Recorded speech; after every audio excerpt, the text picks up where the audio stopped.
ദൈവത്തിൻ്റെ പരിശുദ്ധ നാമം വാഴ്ത്തപ്പെടുമാറാകട്ടെ.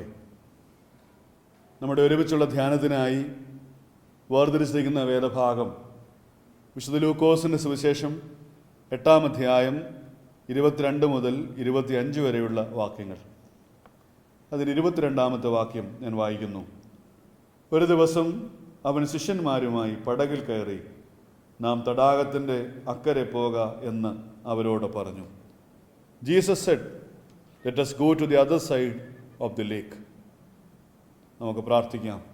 ദൈവമേ, നിൻ്റെ വചനം ഞങ്ങളുടെ കാലുകൾക്ക് ദീപവും ഞങ്ങളുടെ പാതകൾക്ക് പ്രകാശവുമായി തീരുവാൻ ഈ വചനധ്യാനത്തിലൂടെ ഞങ്ങളെ സന്ദർശിക്കണമേ എന്ന് പ്രാർത്ഥിക്കുന്നു. കേൾക്കുന്നതിന് മക്കളെ അനുഗ്രഹിക്കണം, ബലഹീന നടിനെ ശക്തീകരിക്കണം. എല്ലാ മഹത്വവും കർത്താവിന് മശിഹായുടെ നാമത്തിൽ പ്രാർത്ഥിക്കുന്നു. കരുണ തോന്നി കേൾക്കുമാറാകണമേ. ആമേൻ. സാഹസികമായ കടൽ യാത്രകളെ സ്നേഹിക്കുന്ന കമാൻഡർ അഭിലാഷ് ടോമി കോട്ടയം ചെത്തിപ്പുഴ സ്വദേശിയാണ്. 2018 നടന്ന ഗോൾഡൻ ഗ്ലോബ് റേസിൽ അതിസാഹസികമായ 30,000 മൈൽ കടൽ യാത്രയ്ക്ക് താൻ പുറപ്പെട്ടു. നാം അത് വായിച്ചതാണ് പത്രമാധ്യമങ്ങളിലൂടെ, മറ്റ് മീഡിയാസിലൂടെയെല്ലാം. തുരിയ എന്ന പേരുള്ള പ്രത്യേകതരം ബോട്ടിൽ തനിച്ച് ഈ റേസിൽ 10,500 നോട്ടിക്കൽ മൈൽ യാത്ര പൂർത്തിയാക്കി. ഓസ്ട്രേലിയയിലെ പെർത്തിൽ നിന്ന് 3,300 മൈൽ അകലെ വെച്ച് 45 അടി ഉയരമുള്ള തിരമാലകളിലും മണിക്കൂറിൽ 140 കിലോമീറ്റർ വേഗത്തിൽ ആഞ്ഞു വീശുന്ന കൊടുങ്കാറ്റിലും പെട്ട് തൻ്റെ ബോട്ട് അപകടത്തിലായി. താൻ ഗുരുതരമായി പരിക്കേറ്റു. ആ തകർന്ന ബോട്ടിൽ ജീവനും മരണത്തിനുമിടയിൽ 71 മണിക്കൂറുകൾ നടുക്കടലിൽ അഭിലാഷ് ടോമി ചെലവഴിച്ചു. ഒരു ഫ്രഞ്ച് ഫിഷിംഗ് ബോട്ട് അഭിലാഷിനെ രക്ഷപ്പെടുത്തി. അഭിലാഷ് ടോമി പറയുന്ന ഒരു അനുഭവം: I just look at the sea when in trouble. പ്രതിസന്ധികളുടെ നടുവിൽ ഞാൻ കടലിലേക്ക് നോക്കിയിരിക്കും. അദ്ദേഹം തുടർന്ന് പറയുന്നു, അതിജീവനത്തിൻ്റെ കരുത്താണ് മരണകരമായ ആ 71 മണിക്കൂറുകൾ സധൈര്യം നേരിടുവാൻ എന്നെ പ്രാപ്തിപ്പെടുത്തിയത്. നാം വായിച്ച വേദഭാഗത്ത് യേശു കർത്താവ് തൻ്റെ ശിഷ്യന്മാരുമായി പടകിൽ കയറി തടാകത്തിൻ്റെ അക്കരയ്ക്ക് പോവുക എന്ന് പറയുകയാണ്. Let us go to the other side of the Sea of Galilee എന്നാണ്. യേശു തൻ്റെ ശിഷ്യന്മാരെ ഒരു യാത്രയ്ക്കായി ക്ഷണിക്കുകയാണ്. കരയിലൂടെയുള്ള യാത്രയല്ല, കടലിലൂടെയുള്ള യാത്ര. ഗലീല കടലിലൂടെയുള്ള യാത്ര. ഗലീല കടലിൻ്റെ കിഴക്കേ തീരത്തേക്കുള്ള യാത്ര. 15 മൈൽ നീളവും 8 മൈൽ വീതിയുമുള്ള ഒരു ചെറിയ തടാകമാണ് ഈ ഗലീല കടൽ. സമുദ്രനിരപ്പിൽ നിന്ന് 680 അടി താഴെയാണ് ഈ ശുദ്ധ ജലാശയ തടാകം. ഗനസരേത്തും തിബരിയാസും ഇതിൻ്റെ മറ്റ് കരകളാണ്. 2000 അടി ഉയരത്തിലുള്ള മലകൾ ഗലീല തടാകത്തിൻ്റെ ഇരുവശങ്ങളിലുമായിട്ടും ഉണ്ട്. ആ മലകളുടെ ഇടയിലൂടെ വരുന്ന ശക്തമായ കാറ്റ് മൂലം ഈ ഗലീല കടലിൽ അതിശക്തമായ തിരകൾ പലപ്പോഴും സൃഷ്ടിക്കപ്പെടും. കടലിൻ്റെ സമ്മർദ്ദം മൂലം, കാറ്റിൻ്റെ സമ്മർദ്ദം മൂലം കൂടെ ഈ പ്രതിഭാസം ഈ കടലിൽ ഉണ്ടായിക്കൊണ്ടേയിരിക്കും. ഈ ഗലീല കടലിലൂടെയുള്ള യാത്രയ്ക്കാണ് യേശു തൻ്റെ പ്രിയ ശിഷ്യന്മാരെ ക്ഷണിക്കുന്നത്. ക്ഷണം സ്വീകരിച്ച് ഗുരുവിനോടൊപ്പം അവർ യാത്ര തിരിച്ചു. യേശുവിനോടൊപ്പമുള്ള യാത്രയാണ് ഈ ലോകത്തിലേക്ക് വെച്ച് ഏറ്റവും ധന്യമായ, ഏറ്റവും സുരക്ഷിതമായ, ലക്ഷ്യം പൂർത്തിയാക്കുന്ന യാത്ര. നാം ഒരിക്കലും അത് വിസ്മരിക്കരുത്. തമ്പുരാനോടൊപ്പം യാത്ര ചെയ്യുവാൻ നാം എന്നും കാംക്ഷിക്കണം. ആ യാത്ര മാത്രമേ സഫലമാകുകയുള്ളൂ. ഈ യാത്രയുടെ 3 പ്രത്യേകതയാണ് ഇന്ന് നമ്മുടെ ഒരുമിച്ചുള്ള ധ്യാനം. 1, ജേർണി ത്രൂ സ്റ്റോംസ്.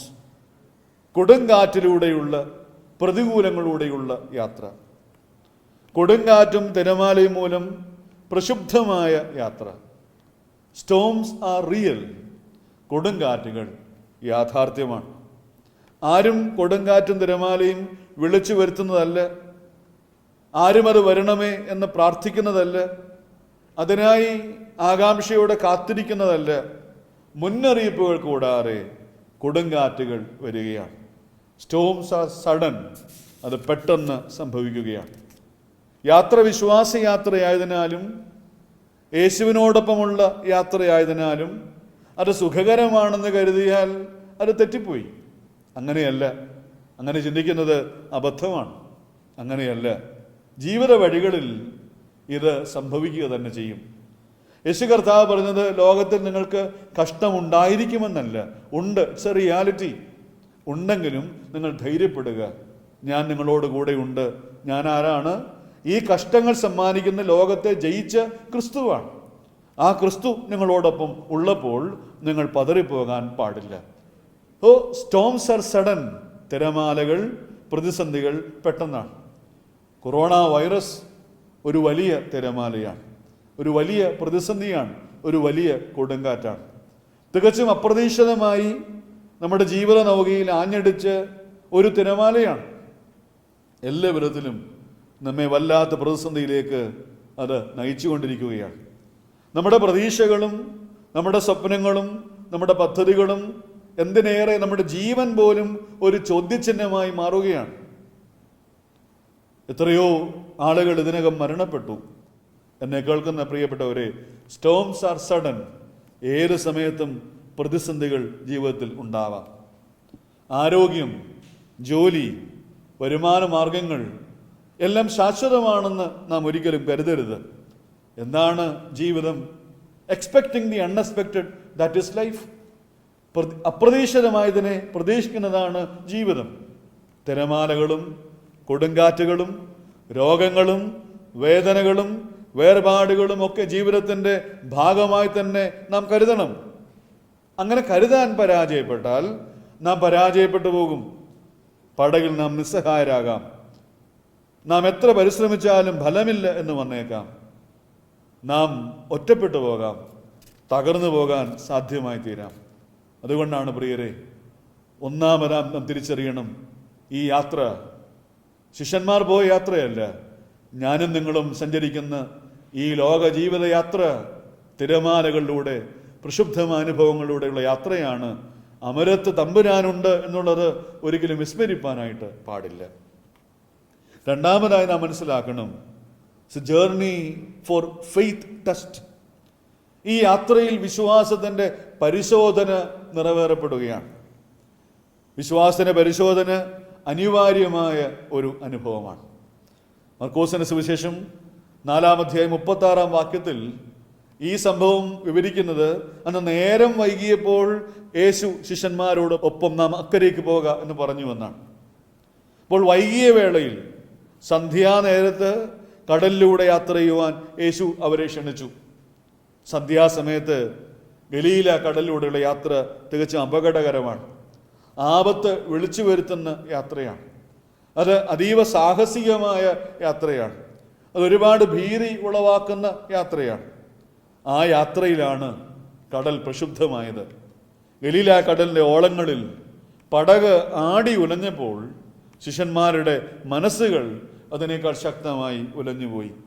എല്ലാം അവസാനിച്ചു എന്ന് തോന്നിപ്പിക്കുന്ന ഒരു യാത്രയായിരുന്നു. 150-ലധികം അടി ആഴമുള്ള ഗലീല കടലിലൂടെയുള്ള ഈ യാത്ര യേശു അവർക്കായി ഒരുക്കിയ ഒരു പരിശോധനയായിരുന്നു, ഒരു പരീക്ഷയായിരുന്നു. ഗലീല കടൽ ശിഷ്യന്മാർക്ക് പരിചയമില്ലാത്ത കടലല്ല. അതിൻ്റെ ഓളങ്ങളും അതിൻ്റെ തിരമാലകളും അതിൻ്റെ തീരങ്ങളും അതിൻ്റെ വഴികളുമെല്ലാം അവർക്ക് പരിചിതമായ അനുഭവമാണ്. പണ്ടവർ യാത്ര ചെയ്തപ്പോൾ, തനിച്ചോ ചെറിയ സംഘമായോ യാത്ര ചെയ്തപ്പോൾ, മീൻപിടുത്തമായി യാത്ര ചെയ്തപ്പോൾ ഇതുപോലെ എത്രയോ അനുഭവങ്ങൾ അവർ കടന്നുപോയതാണ്. അപ്പോഴെല്ലാം അവർക്ക് അവരെ തന്നെ നിയന്ത്രിപ്പാൻ തക്കവണ്ണം സാധിച്ചവരാണ്. അവരുടെ പടകിനെ തകരാതെ കാത്തവരാണ്. എന്നാൽ ഇപ്പോൾ ഈ യാത്രയിൽ അവർക്ക് സാധിക്കുന്നില്ല. ഈ യാത്രയിൽ അവർ തനിച്ചല്ല, അവരുടെ നാഥൻ അമരത്തുണ്ട്. കർത്താവിനെ നാം ഒന്ന് അടുത്ത് കാണണം, ഈ പടകിലെ യേശുവിനെ. മർക്കോസ് രേഖപ്പെടുത്തുന്നത് യേശു പടകിൽ തലയിണ വെച്ച് ഉറങ്ങുകയായിരുന്നു എന്നാണ്. പകലത്തെ തിരക്കാർന്ന ശുശ്രൂഷകളും യാത്രയും മൂലം ക്ഷീണിതനായ കർത്താവ് യാത്ര തുടങ്ങിയപ്പോഴേക്ക് ഉറങ്ങിപ്പോയി. Jesus was calm before the storm. യേശു കൊടുങ്കാറ്റ് അടിക്കും മുമ്പേ ശാന്തനായി ഉറങ്ങി. Jesus was calm during the storm. കൊടുങ്കാറ്റ് ആർത്തിരമ്പിയപ്പോഴും യേശു ശാന്തമായി ഉറങ്ങുകയായിരുന്നു. പ്രക്ഷുബ്ധമായ കടലിൻ്റെ നടുവിൽ പടകിൽ ശാന്തമായി ഉറങ്ങുന്ന കർത്താവിനോടൊപ്പം യാത്ര ചെയ്യുന്ന ശിഷ്യന്മാർ, എന്നിട്ടും അവർ പ്രാണഭയത്തിലായി എന്നാണ്. യേശുവെ, ഒരു അത്ഭുതം പ്രവർത്തിക്കണമേ എന്നല്ല അവർ നിലവിളിക്കുന്നത്. അവർ യേശുവിനെ വിളിച്ചുണർത്തുന്നത് നാഥ രക്ഷിക്കണമേ എന്ന് അപേക്ഷിച്ചുകൊണ്ടല്ല, പിന്നെയോ ഞങ്ങൾ നശിച്ചു പോകുന്നു എന്ന് പറഞ്ഞുകൊണ്ടാണ്. Master, we are going to die. ഇവിടെ ഒരു വിരോധാഭാസമുണ്ട്. യേശു ഇവിടെ ചോദിക്കുന്ന ഒറ്റ ചോദ്യമേ ഉള്ളൂ. ശിഷ്യന്മാരോടായി യേശുവിനെ ചോദിക്കാൻ ഒറ്റ ചോദ്യം, വേർ ഈസ് യുവർ ഫെയ്ത്ത്? നിങ്ങളുടെ വിശ്വാസം എവിടെ? Jesus is seeking whether your faith authentic. നിന്റെ വിശ്വാസം ആധികാരികമാണോ? ഒരു പരിശോധനയ്ക്ക് വിധേയപ്പെടുമ്പോൾ നിനക്ക് വിശ്വാസത്തിൻ്റെ പരിശോധനയിൽ ജയിക്കാൻ കഴിയുമോ? ഇത്രയും കാലം കൂടെ യാത്ര ചെയ്തിട്ടും ഒട്ടനവധി അത്ഭുതങ്ങൾക്ക് സാക്ഷ്യം വഹിച്ചിട്ടും എൻ്റെ ഒരുപാട് വചസ്സുകൾ കേട്ടിട്ടും സ്വന്തം ജീവിതം പരിശോധിക്കപ്പെട്ടപ്പോൾ എന്തേ ഭീരുത്വം നിങ്ങളെ കടന്നു പിടിക്കുന്നു? എന്തേ നിങ്ങൾ ഭയപ്പെട്ടു പോകുന്നു? കടൽ ശാന്തമായി, അവർ മറുകര അണഞ്ഞു. കടൽ ശാന്തമാകാതെ കപ്പൽ തകർന്ന സംഭവങ്ങളും വേദപുസ്തകം വായിക്കുന്നുണ്ട്. പൗലോസും കൂട്ടരും യാത്ര ചെയ്തപ്പോൾ കപ്പൽ തകർന്നു എന്ന് നാം വായിക്കുന്നു. അതുകൊണ്ട് എപ്പോഴും കടൽ ശാന്തമാകുമെന്ന് നാം കരുതരുത്. കടൽ ശാന്തമാകാതെ ഇരുന്നാലും ഒരു കാര്യം ഉറപ്പാക്കണം, യേശു തമ്പുരാൻ പടകിലുണ്ട്. പടകിലുണ്ടെങ്കിൽ അവൻ നമ്മെ മറുകര എത്തിക്കും. എൻ്റെ വിശ്വാസം ആധികാരികമാണോ? എൻ്റെ വിശ്വാസം കുലുങ്ങാത്തതാണോ? എൻ്റെ വിശ്വാസം അടിയുറച്ചതാണോ? എൻ്റെ വിശ്വാസം ആഴമുള്ളതാണോ? ഫെയ്ത്ത്, വിശ്വാസമാണ് നമ്മുടെ ജീവിതത്തിന് ആത്മീയ അനുഭവങ്ങളെ വ്യക്തമായി ബോധ്യപ്പെടുത്താൻ പര്യാപ്തമാകേണ്ടത്. കർത്താവുമായുള്ള നമ്മുടെ ബന്ധത്തെ അതിൻ്റെ അളവുകോലായി തീരേണ്ടത് നമ്മുടെ വിശ്വാസമാണ്. തിരമാലകൾ, കൊടുങ്കാറ്റുകൾ നീണ്ടു നിൽക്കുന്നതല്ല. വിശ്വാസത്തിൻ്റെ പരിശോധന വിശ്വാസത്തിൻ്റെ പരിപോഷണത്തിന് മുഖാന്തരമായി തീരണം. രോഗവും വേർപാടും സാമ്പത്തികമായ ഞെരുക്കങ്ങളും പട്ടിണിയുമൊക്കെ ജീവിതത്തിലേറെ അനുഭവിച്ച് പ്രതിസന്ധികളിലൂടെ നിരന്തരമായി യാത്ര ചെയ്ത് മൂത്താമ്പാക്കൽ സാറ് കൊച്ചുമുദേശി പാടിയ പാട്ടിൻ്റെ വരികൾ ഇങ്ങനെ ആണ്: ഇനിമേൽ എനിക്കെല്ലോർ ഭയം, വിശ്വാസ കപ്പലിൽ കാറ്റുകൾ അടിച്ചാൽ, തിരകൾ മേൽ അലഞ്ഞാൽ, നാശത്തിൻ പാറയിൽ തട്ടിയിട്ടുടയാർ, യേശുവൻ പ്രിയനെ കാണുമേ ഞാൻ സ്വർഗസിയോൻ പുരി അവിടെ എത്തി, എൻ്റെ യേശു എൻ പ്രിയനെ കാണുമേ എന്ന് ഭക്തൻ പാടിയത് ആ ആഴമേറിയ വിശ്വാസത്തിൻ്റെ അനുഭവമുള്ളത് കൊണ്ടാണ്. അതുകൊണ്ട് പ്രിയരെ, ജീവിതയാത്രയിലെ പ്രതിസന്ധികൾ വിശ്വാസത്തിൻ്റെ പരിശോധനയുടെ അനുഭവമായി തീരുവാനും ആ പരിശോധനയിൽ തകർന്നു പോകാതെ അതിനെ ജയിപ്പാനും കഴിയുന്ന ആഴമേറിയ വിശ്വാസത്തിന് അനുഭവത്തിലായി തീരുവാൻ ഈ വചനം നമ്മെ വെല്ലുവിളിക്കുന്നു. 3, ജേർണി ടു റിഡീം. വീണ്ടെടുപ്പിൻ്റെ യാത്രയാണിത്. യേശുവിനോടൊപ്പമുള്ള യാത്ര പരാജയത്തിലെത്തുന്ന യാത്രയല്ല, നിരാശയിൽ അവസാനിക്കുന്ന യാത്രയല്ല. പ്രതിസന്ധികളും പ്രക്ഷുബ്ധമായ അനുഭവങ്ങളും ഈ യാത്രയിലുണ്ടെങ്കിൽ പോലും ആത്യന്തികമായി യാത്ര വീണ്ടെടുപ്പിൻ്റെ യാത്രയാണ്. The journey to redeem. യേശുവുള്ള പടക് മറുകരയണയും. യേശുവുള്ള പടക് ലക്ഷ്യത്തിലെത്തും. കടലെത്ര സങ്കീർണമാണെങ്കിലും പടകിന് ഒരുപക്ഷെ കേടുപാടുകൾ സംഭവിച്ചാലും പടകിൻ്റെ നാഥൻ നമ്മെ മറുകര എത്തിക്കും. ആ ഒരു ധൈര്യവും ഉറപ്പും നമുക്കുണ്ടാവണം. ഈ യാത്രയിൽ നാം ദൈവത്തിൻ്റെ വിടുതൽ അനുഭവിക്കും. ശിഷ്യന്മാരെല്ലാം സുരക്ഷിതരായി മറുകര എത്തി. അത് മാത്രമല്ല, ഈ യാത്ര എത്തിയത് ഗദരദേശത്തെ തീരങ്ങളിലാണ്. താഴോട്ടുള്ള വാക്യങ്ങൾ നാം വായിക്കണം. സുരക്ഷിതമായൊരു തുറമുഖത്തല്ല, ഭയപ്പെടുത്തുന്ന ഗദരദേശത്താണ് യേശു ശിഷ്യന്മാരും എത്തിയത്. കല്ലറകൾ നിറഞ്ഞ ഒരു തീരത്താണ്. അവരെ എതിരേൽക്കുന്നത് ആരാണ്? അശുദ്ധാത്മാവ് ബാധിച്ച് ഒരു ഭൂതഗ്രസ്തനാണ്. സുബോധം നഷ്ടപ്പെട്ട് കല്ലറകളിൽ പാർക്കുന്ന ഒരു മനുഷ്യനാണ്. നാം മനസ്സിലാക്കണം പ്രിയരെ, ആലയങ്ങളും ആരാധനയും യാഗപീഠങ്ങളും ന്യായപ്രമാണവും പുരോഹിതന്മാരും അത്ഭുതങ്ങളും അടയാളങ്ങളും പെരുന്നാളുകളും ഒക്കെയുള്ള ഗലീലയുടെ സമൃദ്ധമായ തീരങ്ങളിൽ നിന്ന് യേശു തൻ്റെ ശിഷ്യന്മാരുമായി യാത്ര ചെയ്യുന്നത് മരണത്തിൻ്റെ ഗന്ധം പരക്കുന്ന, വിലാപഗീതം നിരന്തരമായി ഉയരുന്ന, മരണസ്വാധീനങ്ങളുള്ള ഗദരദേശത്തെ ഭൂതഗ്രസ്തനെ വീണ്ടെടുക്കാനാണ്. അവനിലൂടെ അവൻ്റെ കുടുംബത്തെയും അവനിലൂടെ അവൻ്റെ ദേശത്തെയും രക്ഷയിലേക്ക് നയിക്കാൻ വേണ്ടിയാണ്. പല കാരണങ്ങളാൽ നഷ്ടപ്പെട്ടു പോകുന്ന ജീവിതങ്ങളെ വീണ്ടെടുക്കുക എന്നത് യേശുവിനോടൊപ്പം യാത്ര ചെയ്യുന്ന എൻ്റെയും നിങ്ങളുടെയും ദൗത്യമാണ്. നമ്മുടെ മേൽ ദൈവം പകർന്ന നിയോഗമാണ്.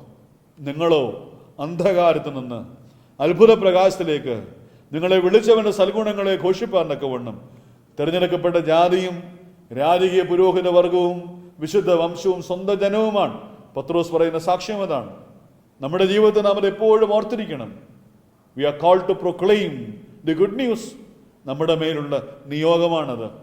സുബോധം നഷ്ടപ്പെട്ട ജീവിതങ്ങളെ, ശ്മശാനതുല്യമായി ജീവിക്കുന്ന കുടുംബങ്ങളെ വീണ്ടെടുക്കുവാനുള്ള ദൗത്യം നമുക്കുണ്ടെന്നുള്ളത് നാം ഒരിക്കലും മറന്നു പോകാൻ പാടില്ല. ഗദരദേശത്തെ ഭൂതഗ്രസ്തനെ നമുക്കൊന്ന് പരിശോധിക്കാം. അവൻ പാർത്തത് കല്ലറകളിലാണ്. ജീവൻ നഷ്ടപ്പെടുന്നവരുടെ സ്ഥലമാണ്, ശ്വാസം നിലച്ചവരുടെ സ്ഥലമാണ് ഈ കല്ലറ. ഇന്ന് പല വീടുകളും അങ്ങനെയാണ്. ഹോംസ് വിത്ത് ഡെഡ്ലി സൈലൻസ്, മരണകരമായ നിശബ്ദത നിലനിൽക്കുന്ന വീടുകൾ ഇന്ന് വർദ്ധിച്ചു വരുന്നു. മറ്റൊരു കാര്യം പറയുന്നു, ആർക്കും അവനെ അടക്കുവാൻ കഴിയുന്നില്ല. മാൻ ബിയോണ്ട് കൺട്രോൾ, പിശാചിന് വിധേയപ്പെട്ടവൻ, ദുരാത്മാവിനാൽ നയിക്കപ്പെടുന്നവൻ. മറ്റൊരു കാര്യം പറയുന്നു, രാവും പകലും അലറി വിളിച്ച് നടക്കുന്നവൻ, സ്വയം നശിപ്പിക്കുന്നവൻ, man of self destruction, addiction, പലതരത്തിലുള്ള തെറ്റായ സ്വാധീനങ്ങൾക്ക് വിധേയപ്പെടുന്നവൻ, പാപസ്വാധീനങ്ങൾ ജീവിക്കുന്നവൻ. ഇന്നും സത്യമല്ലേ, മദ്യത്തിനും മയക്കുമരുന്നിനും തെറ്റായ സ്വാധീനങ്ങൾക്കും പോണോഗ്രാഫിക്കുമൊക്കെ അഡിക്റ്റഡായ ആളുകളുടെ എണ്ണം പെരുകുന്നൊരു കാലം. ഇന്ന് അതിന് സമാനമായ ഒരു അനുഭവമാണ് ഗദരദേശത്ത് നാം ഇവിടെ കാണുന്നത്. യേശു കർത്താവ് അന്ന് ഈ ശിഷ്യന്മാരുമായി പോയത് മരണകരമായ അനുഭവങ്ങളെ രൂപാന്തരപ്പെടുത്താൻ വേണ്ടിയാണ്. ശ്മശാനമുഖം നിറയുന്ന ഈ അനുഭവങ്ങൾക്ക് മാറ്റമുണ്ടാക്കാൻ വേണ്ടിയാണ്. നാം വീണ്ടെടുക്കപ്പെടണം പ്രിയരെ. നമ്മുടെ ഭവനങ്ങൾ വീണ്ടെടുക്കപ്പെടണം. നമ്മുടെ സമൂഹം വീണ്ടെടുക്കപ്പെടണം. ഈ വീണ്ടെടുപ്പിൻ്റെ യാത്രയിൽ നാമും പങ്കാളികളായി തീരണം. ആരും നഷ്ടപ്പെട്ടു പോകരുത് എന്നുള്ളത് ദൈവത്തിൻ്റെ താല്പര്യമാണ്, ദൈവത്തിൻ്റെ ഹിതമാണ്. സ്വന്തം സാദൃശ്യത്തിലും സ്വരൂപത്തിലും സൃഷ്ടിക്കപ്പെട്ട ജീവിതങ്ങൾ തകർന്നു പോകാൻ പാടില്ല എന്നുള്ളത് ദൈവത്തിൻ്റെ ഹിതമാണ്. ആ തകർന്ന ജീവിതങ്ങളെ യഥാസ്ഥാനപ്പെടുത്താൻ നിയോഗം ലഭിച്ചവരാണ് ഞാനും നിങ്ങളും. God can turn broken pieces into masterpieces. തകർന്ന കഷ്ണങ്ങളെ ഉത്തമ ശില്പങ്ങളാക്കി മാറ്റാൻ കർത്താവിന് കഴിയും. ഈ ദൗത്യത്തിൽ പങ്കുകാരാകാൻ നമ്മെ ദൈവം വിളിക്കുന്നു എന്നുള്ളത് നാം ഒരിക്കലും വിസ്മരിക്കാൻ പാടില്ലാത്ത കാര്യമാണ്. യേശു കർത്താവ് അന്ന് സന്ധ്യയായപ്പോൾ ശിഷ്യന്മാരോട് പറഞ്ഞു, നമുക്ക് അക്കരയ്ക്ക് പോകാം. Storms are sudden. തിരമാലകൾ, കൊടുങ്കാറ്റ്, പ്രക്ഷുബ്ധമാനുഭവങ്ങൾ ജീവിതത്തിലുണ്ട് എന്നുള്ളത് മറന്നു പോകരുത്.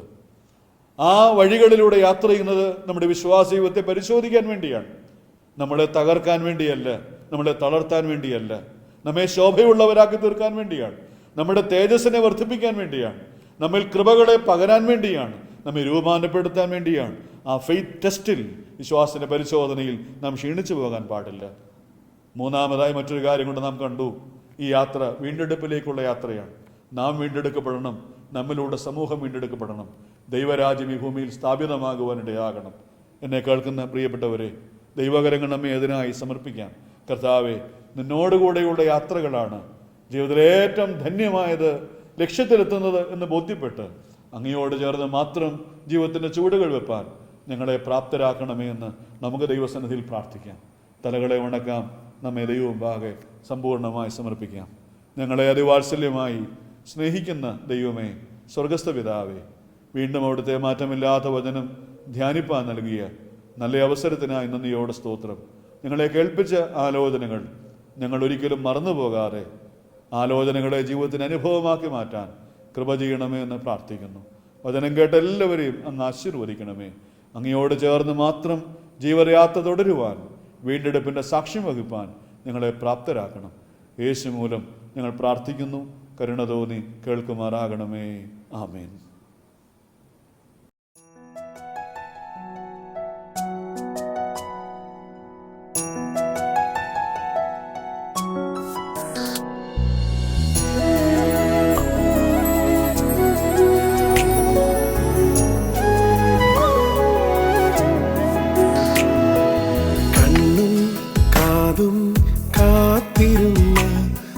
സ്വരമായി തീരാൻ നിൻ വഴിയെ ഞാൻ മനമോടെ എന്നും പാടിടുവാൻ നിൻ നീതിയിൻ വഴിയിൽ സൗരഭ്യമാകാൻ നിലമായൊഴുകാൻ കാരുണ്യമാകാൻ ഒരുക്കിടു ഞങ്ങളെ നിൻവേല തീർപ്പാൻ നിലമായൊഴുകാൻ കാരുണ്യമാകാൻ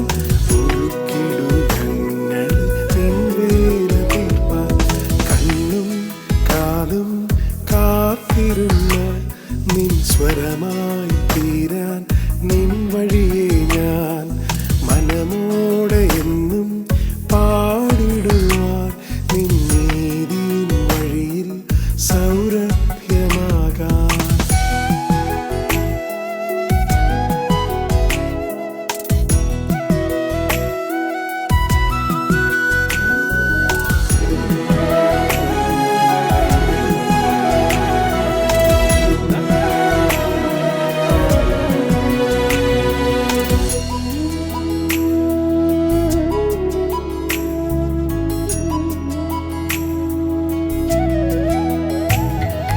നീതിയിൻ ശരി വഴികൾ കാട്ടാൻ സ്നേഹത്തിൻ പുതുനിയമം നൽകി.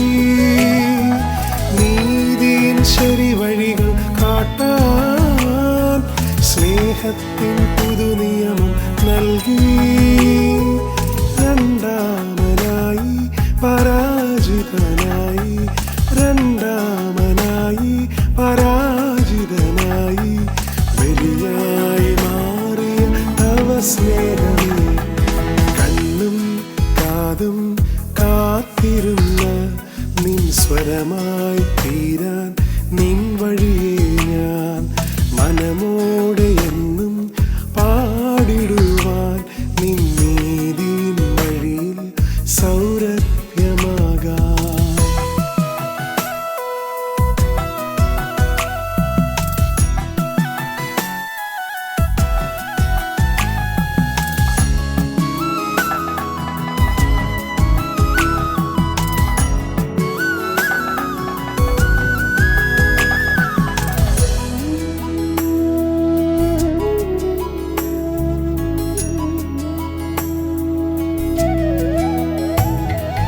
നിൻ വഴികൾ ശരിയായി അറിയാൻ, നിൻ ശരിയിൻ പാതേ നടപ്പാൻ. നിൻ വഴികൾ ശരിയായി അറിയാൻ, നിൻ ശരിയിൻ പാതേ നടപ്പാൻ. വഴിമാറിയ എന്നെ നിൻ വഴിയിൽ ചേർപ്പാൻ, വഴിമാറിയ എന്നെ നിൻ വഴിയിൽ ചേർപ്പാൻ. നിൻ സ്നേഹമന്ത്രം ഗാനമായി പകരൂ, കണ്ണും കാതും കാത്തിരുന്ന് നിൻ സ്വരമായി തീരാൻ നിൻ വഴിയെ ഞാൻ മനമോടെ എന്നും പാടിടുവാൻ നിൻ നീതിയിൻ വഴിയിൽ സൗരഭ്യമാകാൻ നിലമാ